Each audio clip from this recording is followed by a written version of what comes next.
YLBHI ya bersama teman-teman koalisi tegas mengatakan bahwa mestinya ya pemerintah kita langsung minta mention kepada Presiden Prabowo ya dan juga Ketua DPR RI untuk menghentikan ya proses pembahasan.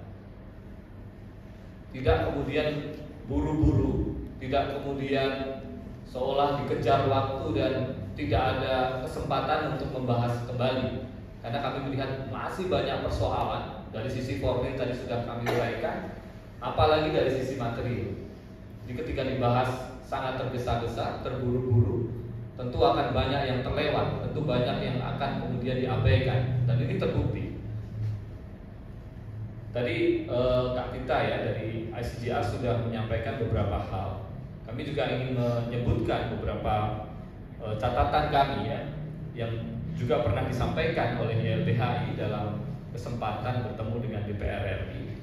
Di antaranya adalah yang pertama soal dalam konsideran penyusunan RUHP ini menyatakan bahwa penting untuk memperhatikan perkembangan hukum internasional. Mestinya bukan hanya memperhatikan tapi juga mengakomodir beberapa prinsip-prinsip ya ketentuan-ketentuan yang menjadi standar hak asasi manusia internasional, misalkan dalam ICCPR, di dalam Convention Against Torture (CAT) gitu ya, yang sudah diratifikasi dan diundangkan oleh Indonesia. Mestinya RUHP kompatibel dengan ketentuan-ketentuan atau standar internasional tersebut. Tapi kami melihat nampaknya ini masih jauh. Belum lagi CEDAW ya, belum lagi ketentuan hukum internasional soal yang lain, yang perlindungan hak anak dan lain sebagainya, yang mestinya juga menjadi rujukan. Tetapi ini masih menjadi persoalan. Kemudian yang lain soal memposisikan Polri sebagai penyidik utama. Nah, ini masih menjadi ketentuan yang nempel di dalam rancangan undang-undang, termasuk dalam penjelasan kemarin.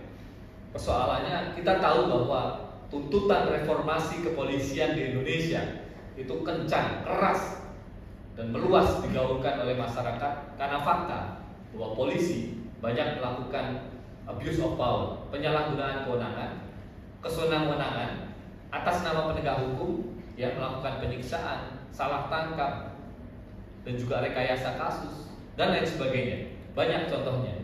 Ada tuntutan untuk mereformasi kepolisian. Dan salah satu rumus seharusnya yang dilakukan oleh pemerintah dan DPR adalah membatasi kewenangan kepolisian, memperkuat pengawasan kepolisian, ya. Bukan justru kemudian menambah kewenangan kepolisian, memperlemah pengawasan terhadap kewenangan kepolisian seperti halnya upaya paksa, menangkap, menyita, menggeledah, kemudian bahkan menambah hari ini ya dengan menyadap, kemudian memblokir, yang itu bisa dilakukan tanpa kemudian izin pengadilan, tidak ada judicial scrutiny, tidak ada kontrol dari lembaga independen, hakim dalam konteks ini.